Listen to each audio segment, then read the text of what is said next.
Hello and welcome to the Fat Dad Fishing Show. My name is Rich Natoli, your regular host of the show. Welcome, everybody. This is going to be one of those solo episodes, so it's just going to be me yapping. Hopefully, I can keep your interest and we can get some good conversation going. I want to go over a couple of things today. We're going to talk about really the transition of spring fishing into summer fishing. And you're going to see that all up and down the coast. Things are changing. The weather conditions have changed. And the fish are going to start behaving differently. And a lot of people mistakenly think that the fish are gone or they've gone offshore. You can't catch them anymore. Once the temperatures get to a certain level, it's not necessarily true. So I'm going to go through that, how to adjust your tactics. And part of that is for the other topic. I'm going to talk a little bit about the Grassy Sound Fluke tournament that I participated in. That's about the best I can say that I did. I was there, caught a few fish. Going to talk about that, and really, I think that's what was going on. It was a tough day for a lot of people, for most people. So I'm going to go through a little bit of that, but I want to start off and talk about the sponsors. First one is Great Bay Outfitters on Radio Road in Tuckerton, the kayak shop that I go to. As a matter of fact, I'm going to be taking a kayak out of there for a week. I'm trying to get my wife to agree to go kayak fishing with me. I know she loves fishing. I'm pretty sure she'll love kayak fishing. So Paul is setting us up with a thing. I'm not sure exactly which one we're going to get for the week. I think it's going to be a native, though. Something that would be good for my wife. And man, they got rentals there. They've got everything. If you need to repair any of your kayaks, they've got all the equipment that you need. So if you're looking for anything kayak related, swing by, check it out. Tell Paul and the group there that I said hi, and you're not going to be disappointed. It's literally the best shop in the entire area. Next one is Quad State Tune. That is a new sponsor. And Kevin Driscoll, who you see in the chat every once in a while, is actually the one who is sponsoring Quad State. So if you have a Toyota truck, what you may have realized since you got it in the last, 6-7 years, they have an issue. They're great trucks, but the issue that they have is that it goes through what they're calling gear hunting. So think about you put the cruise control on, you're heading down at 4 a.m. to hit the water to get out on those fish. And you find that you're moving between gears. You're going up to 6th, you're dropping down to 4th, but you're not going up hills or anything. That's a issue that you have with Toyotas. This tuning kit that he does will take care of that. It'll also increase your horsepower, the torque, all these other things. Look, I'm not a car guy. I'm barely a boat guy, even though I love boats. But if you want to have better performance out of your Toyota truck, check them out. So the new sponsor there. And then the last sponsor is me for real estate. So if you're looking primarily residential in southeastern Pennsylvania, surrounding states, give me a call, give me a text, give me an email. natolirealestate@gmail.com is the address that I'm using most of the time now. So just reach out. So with all that said, welcome to everybody. Everybody in the chat, hello. I see Steven in there, Peter, Charlie, who was down there at the tournament, Carl, and a few others. I'm going to start off and I'm going to talk about the Grassy Sound tournament. It was interesting. Started off with a very foggy day. I hate getting on the water in a kayak when it's foggy, but luckily the fog was thin enough that heading out in the kayak and sticking along the sod banks, there was plenty of visibility, so we weren't going to get run over. So we headed out there, zero wind, which meant plenty of bugs. And man, it was a grind for me. It was definitely a grind for me. And the problem that we had is because of the location of the tournament and the way that the tides were going, the launch spots that we wanted to use really didn't lend themselves. So I went with Joe Billups. We made the decision, we're not going to make the run to where we think the big fish are to start. We're going to fish our way down there. And we did that. And that was a mistake. We should not have done that. We should have just gone to where we wanted to go in the first place. There were 5+ pound fish caught there, but they were all caught in the morning. And where most of them were caught in the morning. 5-pound fish, 4-pound, 3-pound. I ended up the entire day with maybe a dozen shorts and 2 keepers. And they were barely keepers. They were 19 and a half, I think, and 18 and a half. So didn't even weigh them in. Almost didn't have the opportunity when a shark tried to get them off the stringer. And Joe really struggled as well. So look, we grinded through it. And the biggest thing that I got out of that tournament was the conditions are changing. So this is a good topic to go through. Talk to some folks afterwards at the post party, and there seemed to be a lot of agreement about that. The conditions are changing, and the bite that we had just a couple of weeks ago has changed. The fish are still there. It's just different. Also noticed some interesting things. All right, so you see Charlie in the chat. His biggest one was 21 and a half, 26 shorts, 1 keeper. So that was kind of the day that people were having. The further you went back, it was interesting. You needed to be closer to the inlet is what it turned out to be. And that's where we went wrong. We stopped and we fished our way towards the inlet. But the other thing that I noticed was the jet skis during, and that, look, it's holiday week, right? The jet skis were not the problem. The problem were the freaking boaters. And man, we almost got run over a couple of times. No fog, bright sun in the afternoon. And it was the boaters. I mean, splitting between me and a boat that was about 20 yards away, just flying in between us for no reason. So that was interesting. But the best part of the day, and I hate to do this, but I have to bring it up because it was really the most entertainment that I had during the day, was watching the people catch the bottom and think that they were on big fish. So that happened 3 times, where Joe and I are just kind of drifting by in our kayaks, and people hook up, and they had this epic fight. I mean, they're battling. The boat's actually slowing down in the current in the one spot. The guy is moving the boat around on an anchor in another spot, and boy, they were stuck. And I thought that they knew that they were on bottom, even though they appeared to be fighting the bottom. They were, lifting up, reeling down. I actually almost, thank God I didn't. I almost said to the one, look, just stick it in gear, go back up current, and then just stretch your line out and pull it off that way. You'll probably get your hook back. And then I noticed that everybody on the boat had their phones out, and they were all cheering him on to catch this epic fish. I'm telling you, this thing probably would have been a 40-pound fish if it was something that was caught, but it was obviously the bottom. So saw that 3 times. So I just wanted to mention that. Don't be that guy. We're all that guy for seconds, from time to time, where we don't realize we hit the bottom when we set the hook or something, but don't battle it for a full 3 minutes, 4 minutes until your line breaks. It's just not a good look. So just wanted to mention that. That was a pretty good source of entertainment.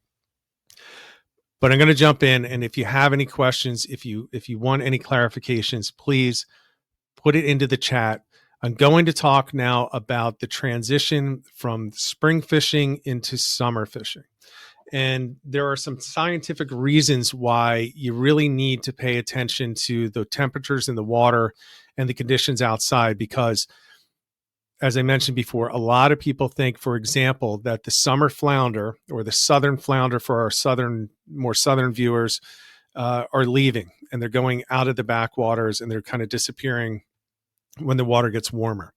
It's not true. Now, a lot of them do move offshore, but if you take a look at the Wildwood Reef last week, the bottom temperature was 53 degrees. So they're not dying to get out to the 53-degree temperatures. They're actually going to be more comfortable, a few degrees higher than that. Usually around 55 degrees is where they're most comfortable, 55 up to about 70, maybe 75. But that's what we saw in the backwaters. So the temperatures were actually up at 72, 73 degrees. And that's getting warm for them. And what that does is it changes the behaviors of the fluke. And by the way, I'm not just going to talk about fluke. I'm going to talk about different species here, because not everybody that watches this is as focused on fluke as I am. So I want to make sure I give information to everybody. But the summer flounder and really the southern flounder is going to be similar. So that's primarily what people are going to be catching when they're watching this show. You once you hit around 72, 73, maybe 74 degrees, they're going to start changing their behavior. So they're coming out of that ideal range, which is around 55 up to around that 72. And what that means is it's getting too warm for them. It's going to start changing their behaviors. So instead of being active all day, which you often see throughout the spring and actually into the fall when the water temperatures cool down, they're going to start looking for things that are going to make it a little bit more comfortable for them. One of the big things that's going to bother them is going to be the drop in the oxygen in the water. They're going to want to have cooler water because they're going to get more oxygen. They're going to want to get easier feeds, and they're going to want to eat things that are easier to digest because it takes less calories, and they're not going to be moving around as much. It's just an easier existence for them. And to find that in the hot water is very difficult. So where we were fishing, a month ago, up in the sounds and up into 2, 3, 4, 5 feet of water, you can still find them there from time to time, but that's not their ideal habitat at this point. They're going to start looking for the deeper areas that are going to provide one of a few things. And the more of these things, the better. It's going to provide a lower temperature. So if you can find an area that's deeper and it's deep enough that the temperature changes down near the bottom, that's good. You're going to find an area that has more current. More current is going to bring more oxygen to them. So it may not do a lot for the temperature, but it's certainly going to do something for bringing the water to them. And it's going to be able to help them to breathe a little bit easier. It's going to be feeding it to them. They're not going to have to move around as much to get that oxygen into them. Look for areas of cover. And that's something that we don't talk about a lot for these mid-Atlantic and Northeast fisheries, but think about grass flats. So for those people that are, Maryland, Virginia, South and North Carolina, and so on, where you have the grass flats, they're going to start moving into the grass flats because that's going to give them a little bit of cover from the sun, and the sun is absolutely going to impact their behavior. That's why you'll see, as an example, speckled trout. Speckled trout, they can survive and they can thrive in water temperatures that are up near 90 degrees. That's really up to, I think it's around 70 degrees up to around 90, almost 90 degrees. That's their ideal temperature. But when you get, let's say, Pamlico Sound in North Carolina, you get into Pamlico Sound in July, you're talking 92, 93, 94 degree water. Well, they're still going to be there. It's not their ideal temperature, but you're going to be catching them right next to the grass flats. So that's where you're going to be targeting them because they get the cover and they get out of the sun at least. They're not going to be sitting on the fluke are not going to be sitting on that black, dark bottoms. They're going to be looking for other places that are going to be a little bit more comfortable for them. So think about cover. Think about anything that's overhanging. Think about shallow wrecks. Think about docks. Think about pilings and where they can sit behind them, rocks, all of those things. That's what you're going to want to look for. Really, the most important thing, though, is for fluke, I'm going to tell you right now, you should be considering shifting your schedule to fish at night. You don't have to worry about the sun at night. The temperatures are naturally going to drop and they're going to get more active. Throw into that it's easier to ambush their prey at night, and really, there's no reason to not be fishing at night. You're going to do much better for fluke when you're fishing at night. So think about it. You're going to have the cover, and cover is different at night. So in the daytime, the cover, you're looking for something that's going to block the light, block the sun.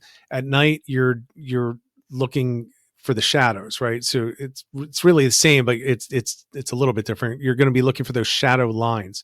So if you have a bridge, for example, with lights on it, you're going to look for the edge of those shadows and where they hit the water, and you're going to fish in that darker area. So they're going to be hiding back in that cover. It's not going to help them with temperatures, obviously, but it's going to help them in order to ambush anything that's coming through that area. So if you can find some place that has that kind of cover or a shadow line, if you can find the cooler water, meaning a deeper depth with current, that's where you're really going to start finding them. So start looking at bridges, especially if you're looking for fluke at night. if you're fishing any bridge and it has shadow lines, you're probably going to do really well. And I guarantee if you put a little time into it and you figure it out, you're more likely to catch more fluke at night than if you spend an entire day fishing on the water, because you're not going to have that dead period of time once the sun's fully up and it gets to midday where those fluke are then just kind of going to hunker down a little bit and conserve their energy until it cools off again, and then they start their feed up again at night. So that's basically what you're looking for the summer flounder. Southern flounder are very similar. The big difference that I want to point out is the summer flounder, which is the more northern species of flounder that we're typically targeting, also called fluke. They are more sensitive to salinity than the southern flounder. So the southern flounder, they do really well in brackish water. The fluke, they do pretty good, but not as good as the southern flounder. So keep in mind also that one of the big temperature drops that you can get is a rainstorm.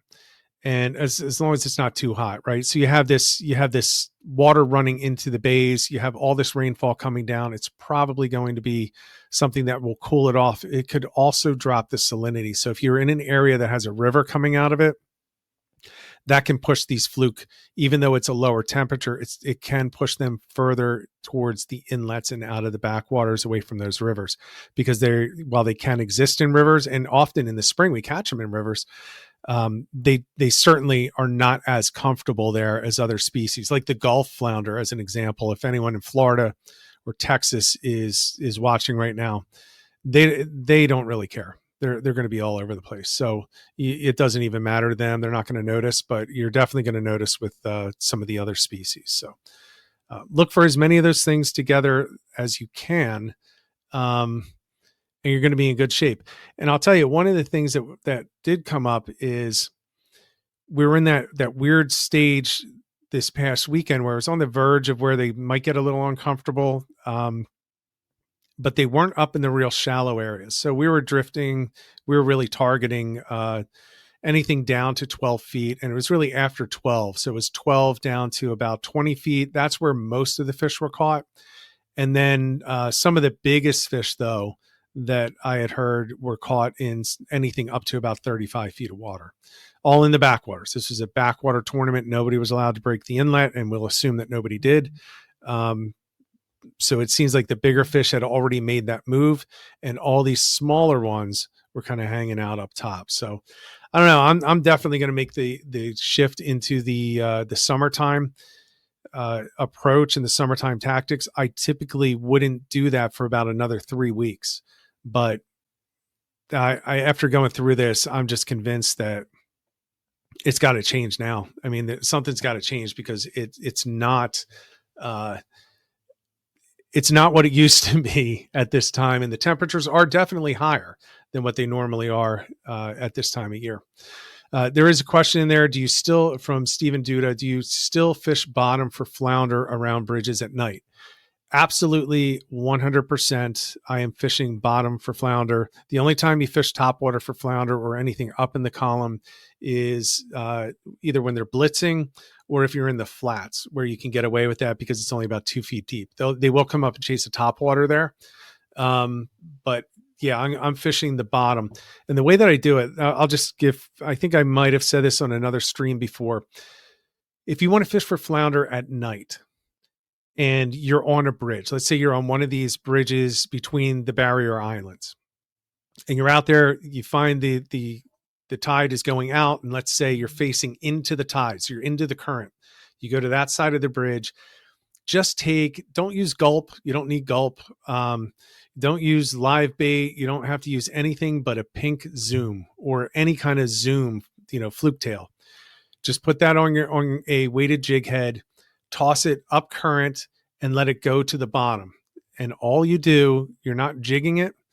All you're doing is keeping the line tight. So as it slowly moves along the bottom on its own because of the current, all you do is bring in the slack. That's it. If you want to jerk it every once in a while, just give it a little tiny jig.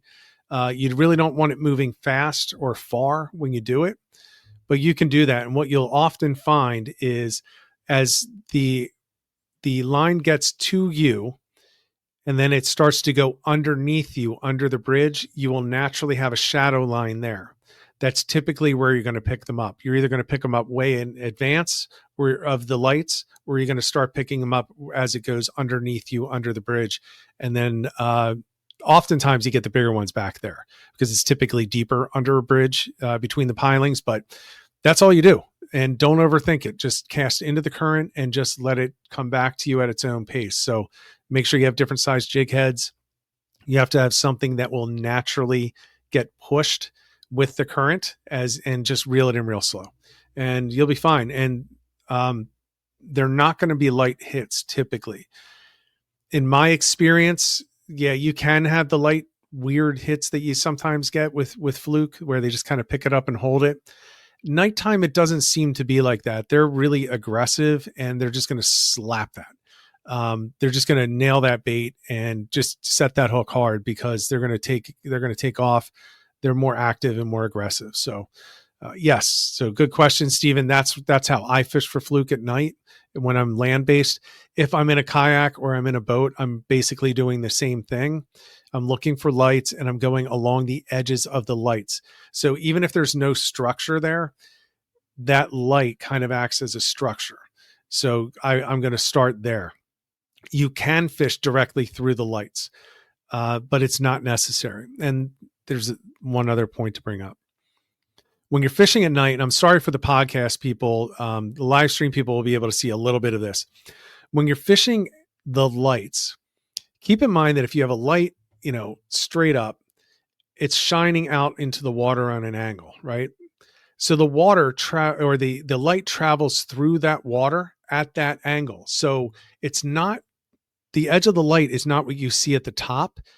It's further out to the side. So if the water starts, for those that are watching, at the bottom of my glasses, well, follow my arm down to the bottom, all the way down here. That's where the light is. It's all the way out here. It doesn't stop right here. So that's not the edge. That's not where you're fishing. You're fishing all the way out here. And that's where you're dragging the bottom, right over that edge. And a lot of people forget that. They don't think about it. Why would you? It seems obvious where the light ends, but the light actually ends very far off to the side because it's going to go through at an angle. So make sure you consider that when you're fishing at night in any lights, unless you're tossing under the docks for striped bass or for speckled trout or redfish or something. Then you don't have to worry about that so much because you're going to have that hard break right underneath the structure. All right. So that's flounder. That's what I would recommend doing for flounder. Other fish that I think we should probably talk about is the striped bass, which I just mentioned. So what a lot of people think is, the striped bass migration is the big thing. It is. It's also the easiest way to catch a striped bass. If you want to challenge and you want to have a lot of fun with the smaller fish, in New Jersey, the holdovers or the resident bass, you got to think about it this way. So the temperature that they're going to start to get uncomfortable or come out of their ideal temperature range is about 70 degrees. So we're there in New Jersey and Maryland. We're there. New York, you're not far behind. So the resident bass are going to start getting a little uncomfortable. The best way to approach them as you get into the heat of the summer is, honestly, I just stop fishing for them during the day. You can still get them, but they get really lethargic during the day, or I should say non-aggressive. I don't know that they're lethargic. They're still moving around, but they're not feeding as much. They're looking for deep holes, again, like the Fluke. They're looking for the cooler water with more oxygen, with more current, the easier meals. Notice that they will switch off of some of the different types of baits that you could use in the past.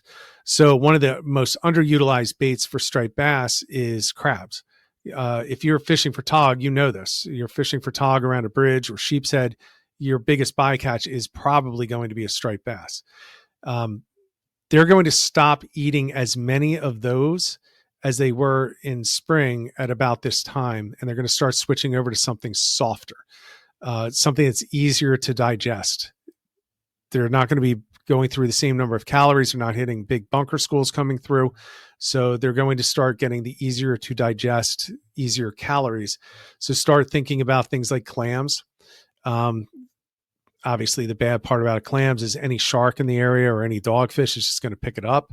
But go to something that's a little bit softer. You can even use shrimp. You can use squid. Those types of things actually do work for striped bass. So if you're going to use baits, try to go with the softer baits. Clam is definitely going to be number one, in my opinion, if you're just going to be using bait.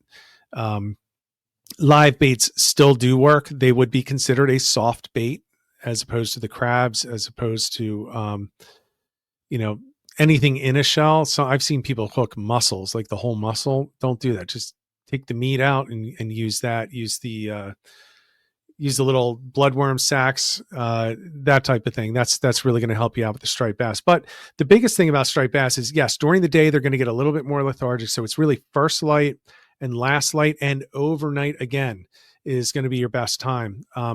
I would say for my money, if I had to catch in 1 hour, as many striped bass as possible in July in New Jersey, I would be fishing probably, depending on the tides. Ideally, I would line up with a strong flowing current at about 12 o'clock until about 2 or until about 1 o'clock. That's probably going to be your best time. It's enough hours after the sunset that they kind of reset a little bit, and it's enough hours before the sunrise that they're not looking forward to that yet. You have the total darkness, or as dark as it's going to get. You have a nice tidal flow. Overnight is definitely going to be better. It's much cooler. They're going to be much more comfortable.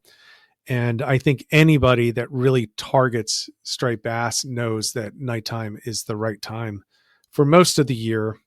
And it is certainly by far the best for the summertime. If you don't want to do that, you want to fish from a boat or a kayak, and you want to do first light, last light. If you're in an area that has sod banks and creeks, look for the creek mouths and then get down current of those, cast up across the creek mouth and start bringing those soft plastics. Again, use a soft plastic. I think, in my opinion, you do better with soft plastics at this time of year. Something that's a little bit smaller, something that has a lot of wiggle to it. Cast it across and work the entire column, but a slower retrieve. The hotter it is, the slower the retrieve, almost so that you're not moving it. So get something that's going to stay in the zone that you want to fish for as long as possible. Popping corks become a very underutilized tool at this time of the year for striped bass in the mid-Atlantic and Northeast. Popping cork, it's just like a friggin' bobber. So just use the bobber, put it out there. If you don't know how to use a popping cork, look it up first. Don't just float it down there and do nothing. Use the popping cork. That'll keep you in the zone the entire way down. You can use gulps on that. You can use soft plastics, whatever you want. Just remember, striped bass, use a circle hook if you're putting live or natural baits on there. All right. So that is the striped bass. One of my favorites to talk about is bluefish, because I love bluefish. Now, bluefish have a lot more tolerance than some of these other fish. So they're going to be good, as we know. They're going to start biting when the water's barely into the 50s, and they're going to go up into the mid 80s, even into the upper 80s. They're going to be active. The problem that we're going to have is the larger ones are moving out. So they're out of the backwater. So if you're fishing for bluefish, look for the water temperatures that are going to be between 50 and 80 degrees. I know it's a wide range. Offshore at this time, the larger ones will be out there. So look for some structure that's going to bring the big bait into an area. So if you can find schools of bait offshore, 10 miles, 15 miles, think the 5 fathom bank. If you're fishing off of southern New Jersey, those are the types of structures and areas that you want to look for them. They're going to stay aggressive. However, just like with the other ones, you're going to have a better night bite if you're going to be fishing, especially along the coast or in the backwaters. But you'll also do really well offshore once you get there. Just keep in mind that when you're offshore, like 5 fathom, you could be in 30, not 5 fathom, but any of those types of places, you're talking 40 feet of water, 50, 60, 100. So it becomes a little bit less of a concern for the temperatures there. And it's more about finding the bait. But you will see that these bluefish are going to change their behavior if you can find them. And then very soon in the backwaters and the inlets, you're just going to get overrun with the snappers, which I don't know if you like them or not, but that's what's going to happen. And that's going to happen within probably by the beginning of August. It's just going to be a whole bunch of snappers out there. So that's the bluefish. If you're targeting weak fish now, weak fish is another one that has a pretty good range of temperature. So weak fish, it's kind of like the speckled trout. I mean, they're related. You'll notice that if you love fishing for weak fish, you start catching them when the water temperatures are still in the 40s. So we're way beyond that. But you're going to catch them up until around 80-degree water. So we still have plenty of time for that. And they're in their zone right now. So I would not be changing much of anything for weak fish for the summer until we get into probably August, where we start seeing 80+ degree water temperatures. Now, there are some areas in the backwaters that will have that. So areas that are good for weak fish will kind of turn off because they'll have too much hot water coming through at various points in the tide. So avoid those. So you're not as far back into the sounds. And if you're close to a sound, look for one of the outlets or one of the creek outlets that you can get all the benefits of all the bait coming out. But you also have the cooler water that's close to the intercoastal that the intercoastal is going to provide for you. I'm thinking about 3 or 4 of them that I know in Atlantic County that kind of fit this bill. So look for the flowing water that gets a pretty direct feed from an inlet. So look for the intercoastal close to an inlet that has the feed of the creeks coming out of those sounds. Those could be really good. And I'm going to tell you this. If you find weak fish and you find them in one particular spot at one particular tide and you do really well and then it just kind of turns off, just mark that spot. And then the next time that you go fishing at that time of the tide in the next week or so, they're probably going to be right back there at that same spot. They tend to stay in the same spot for a very long period of time. We're talking weeks. Now, not through all tide cycles, they'll move. Let's say at high tide, they're over at near this bridge, and then at low tide, they're now off of this point. They'll move. But as long as you have that depth, you have that current, you have that flow of oxygen and bait coming through, they will stick to these places. They're kind of like, I don't know, it's like a habit. They'll just keep going back to them. And a lot of people don't like to talk about that because they think it makes it too easy for people, but it is absolutely true. And with the size of the weak fish that we have now back in our waters, I think it's worth checking them out. So treat them a little bit like a striped bass as far as when you're going to go fishing. Again, the nighttime is still going to be better. The higher the temperatures, the kind of slower they get. They're an excellent nighttime fish as well. And they're going to be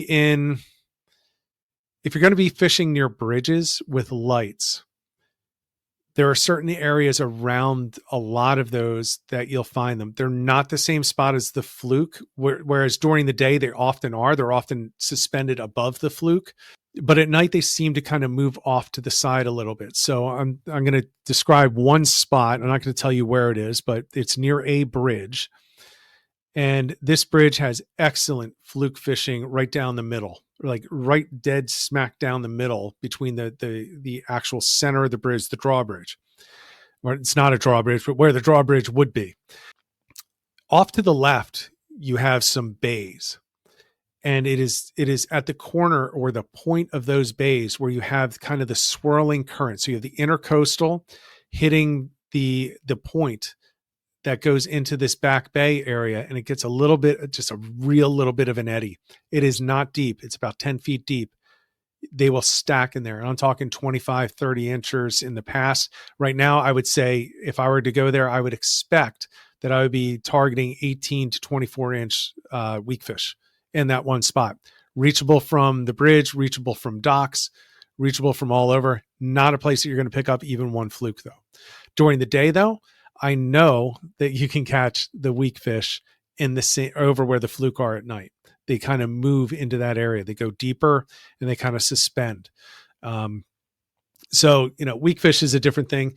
There are a lot of people that have not, and I see in the chat, haven't caught weak fish in 20 years, or a big weak fish. If you want to target weak fish now, you can do it now. It's not a hope and a prayer to get them. You should be able to in New Jersey, in Maryland, Virginia. You kind of get the crossover to the speckled trout. You're going to get one of the two. New York, you should be able to go out and just say, I'm only catching weak fish today, and you should be successful. Just it's the same as going out for something else. As long as you understand the fish and the locations and understand the temperatures and how they act, you're going to be okay. Ambush predators, very similar to a speckled trout in that regard. A little bit of a different temperature tolerance than a speckled trout.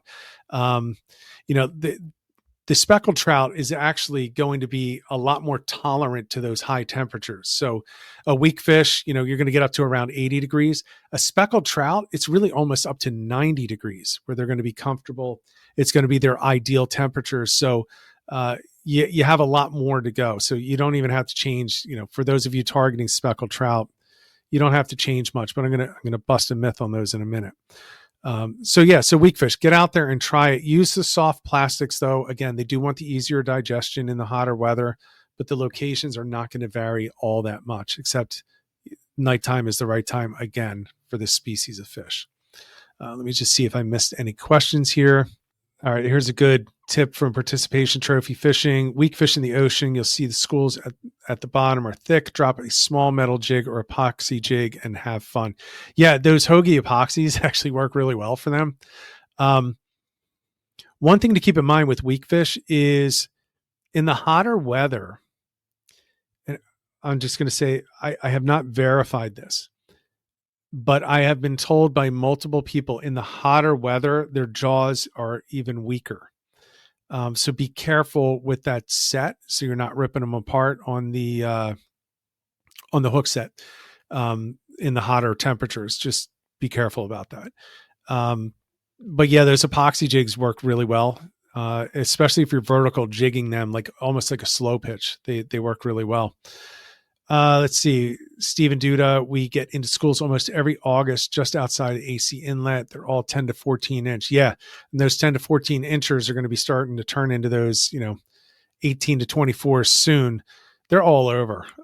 They're just weak fish all over the place. I was marking a bunch of what they had to have been weak fish during the tournament. I didn't target them. And Charlie's asking, what's my favorite lure for weak fish? Honestly, a bucktail. I actually, most of the time that I fish, if I'm vertical fishing for weak fish, I just use the same Fluke rig that I use. So it's either just a bucktail or a naked jig head with a soft plastic on there, not necessarily gulp, but a soft plastic, especially the zooms. I love using zooms, the old school pink zooms. And that's it. I just pull it off the bottom. And sometimes if I'm just out for fun and I just want to catch whatever I can catch, I will actually do the top and bottom rig. So I'll have the bucktail on the bottom. That's for my Fluke. And then instead of going up to 12 or 18 inches above, I'll go 3 or 4 feet of leader and I'll tie the dropper up there and I'll put on a larger teaser. Usually it's a saltwater fly that I use, and I will put onto that a soft plastic and I'll jig. So I'm actually jigging 2 areas of the water column, one for Fluke at the bottom and then one 3 or 4 feet above it. Then I'm going for weak fish.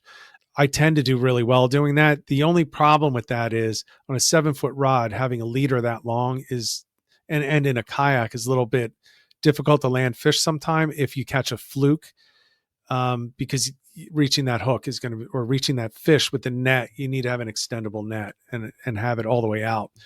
But yeah, that's what I do. I'm going to be using those bucktails almost every single time. If I'm casting for them, I'm going to go with just a jig head and I'm going to use, again, that pink zoom or something like that. And I'm going to work the water column. You can use a paddle tail. They work well. I like the darker colors at night. And I like in the early mornings, darker colors, but not like the blurple or the blacks. I like things that are like a dark green with some flecks in them. So some metallic flecks in a green color. That's typically what I'm going to use for actually, I have a bag for weakfish, and that's what it has. It's all greens and blues, dark blues with flecks of silver in them, silver and gold. That's what I'm going to be using. All right, so that was the weakfish. So let's roll into speckled trout. They are in New Jersey, by the way. You can catch them. So I mentioned they're good. Talk about a wide range. They're in the 40s, low 40s. They're going to start biting, and they're going to bite all the way up into the 90s. Now, one thing that people do say is, and I'm going to use Pamlico Sound in North Carolina as an example. Don't waste your time fishing for them during the day. You can't catch them. I had a guy at a local shop down there that I went to, and he thought I was insane because I went to the beach with my family in the morning, grabbed the kayak, and it was around noon. I went in to a shop to grab some water and some ice, and he said, "You're wasting your time," and he laughed at me. And I came back with a whole bunch of fish because, it was about 93, 94 degree water, maybe even a little higher. It was really hot water. It was really hot days. And all I did is fish the edges of those grass flats. So I went up on the grass flats and I looked for the channels of sand in between the different grass patches. And I just worked those. And I used a popping cork, and then I used something that I could just kind of go along the bottom. So I used shrimp lures, crab lures, all of those things. All of them caught except the crab lures. Those did not catch. That might be because the hotter water, they want the softer baits. But I still tried it anyway.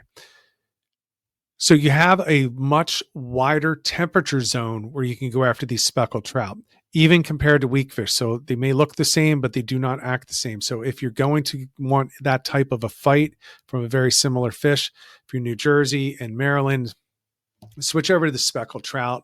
They're going to be in very similar areas as the weakfish. But the weakfish, in my experience, there's no science behind this. In my experience, the weakfish like a little bit deeper. They're more into the deeper waters, whereas to me, the speckled trout, typically where I fish, like to have the cover more than the weakfish do. The weakfish kind of take their cover down deep, whereas the speckled trout in the hot weather, they just look for cover. They look for grass, they look for docks, and they look absolutely for currents. They're definitely current feeders. So anytime you see two currents converging, even if they're little, that might be a speckled trout spot to start going for. When you're fishing for the speckled, I'm not going to spend a ton on these because we do have listeners and viewers in these areas that have a lot of specks and reds. But I'm going to bring up redfish last. Not going to spend a lot of time on them. Redfish are amazing. Once you hit about 58 degrees up until around 90, that's their comfort zone. So you can catch them all times of the day in the hottest of weather. They're still going to be biting at 98 degrees. I can tell you that. I have actually in the intro to this live stream, there's me with a redfish. The water was around 97 degrees when I caught that in the middle of the day. So you can still catch them, but you have to, I would say that they do become very picky with when they're eating, depending on what the temperatures are. So when the temperatures drop, especially for redfish, they will tend to kind of like shut it down a little bit. They won't eat nearly as often. I think they may eat bigger meals, but less often. So in the cold weather later in the year, you will see a drop in the bite when the water starts crossing that 50-degree threshold and starts hitting the 40s. When it gets really hot, they will kind of shift their time that they're going to be really active, but you're still going to have that morning bite and that afternoon bite. It's just that midday bite kind of slows down a little bit, but they're still pretty darn active because they have such a high tolerance for these hot waters that it's not like a striped bass. Striped bass just don't have that tolerance. They're going to get very uncomfortable. Summer flounder are not going to have that tolerance. They get very uncomfortable. It's like 70 degrees, 75, something around there. We're talking the difference between 75 and 90, and that's where the redfish is. So you could still target them. Again, though, the hottest temperatures, fishing for reds at night is amazing, and fish them like you would for a striped bass. They're ambush predators like the striped bass. They're going to be around docks. Look for lighted docks, look for pilings, look for really heavy structure, and just fish them with the soft plastics. A paddle tail is going to be great. Slow down your presentation a little bit. Work the bottom, work the middle. You can absolutely catch them on top waters, especially at night and early in the day.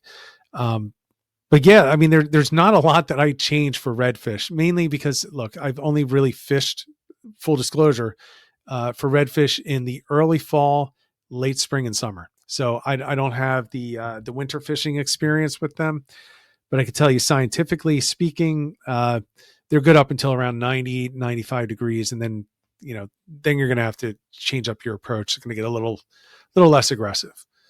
So that's where we are. I hope that I hit a lot of questions. I tried to cover a lot of species. I didn't want to go too far into it because people get mad at me when I kind of nerd out too much on these things. So I just wanted to make sure I gave some information for them. But these water temperatures, especially when the next heat wave comes in the mid-Atlantic, you are absolutely going to be guaranteed that it's not only going to shift for a few days, which may have just happened, where they kind of went into a summer pattern. Maybe it's a false summer pattern as the temperatures may drop a little bit in the water. But the heat that just came through today in the New Jersey, Pennsylvania area, I think we may, and not just that, but the winds, we haven't had those south winds just really cooling it down as much. I think we're going to have a warming trend, which means they're going to permanently switch to their summer behaviors. So again, to go through it, look for cover, fish at night, fish at low light. So at night, first light, last light, look for currents. The lower the temperature of the water, the more oxygen in the water. So you want to focus on that. The more oxygen, the easier it is for them to breathe. I mean, it's just that simple. It's the difference between being at sea level and being up in Colorado. You don't necessarily want to be in Colorado if you're having trouble breathing. You want to be down closer to the ground so you can catch your breath, down closer to the sea. So look for the depths of water, the currents. Remember, they're going to want to move less, so slow your presentation down. Again, they are eating to survive. They're not eating because they like the taste of something like we do. They're not eating an ice cream cone just because it tastes good. They're eating that bait because they need calories to survive for the next hour. So keep that in mind. So slow it down, make it easy for them, stay in the zone. But there's no reason to think that you cannot catch fish and big fish, whether you're in the backwaters or offshore. I don't care where you are. You're going to be able to catch some big fish in any of those areas throughout the entire summer. You will. My personal best, Fluke, were all caught in August, in the month of August, in the backwaters. So, I just don't buy it that they all go offshore and they're not there. They're there. Sheep's head. I didn't talk about sheep's head. I should probably put that in the next time. You can catch them throughout the entire summer and through the spring. All of these species that you're allowed to target, don't worry about it. Go out there and target them. All right, last call for questions. Let me just scroll back real quick. I think I got them. I think I got them all. Yeah. Okay, I think I got them all. Just as a heads up, I am not going to be on next week. It is the 4th of July weekend I'm taking next week off, so there will not be a show. We've got some pretty cool ones coming up, some topics with guests that we're going to talk about, more of the how-to. Instead of just interviewing people about what they've done, we're going to try to help people out with some questions. So keep an eye out for that. I'm not going to announce what they are or who they are yet because we're kind of still putting them in the schedule. But I believe the first week that I'm back is going to be a really good one that's going to help people when you're looking for a new area to fish and how to break it down. And I'll announce that guest as soon as we get everything confirmed. So everyone, thank you very much for tuning in. Really appreciate it. I'll be back in 2 weeks. Everyone have a safe and happy 4th of July holiday. Don't do anything stupid. Don't blow your hands off. You need them to reel. Yeah, and I'll be back after that. Everyone, until next time, get out there, get on the water, and get some tight lines.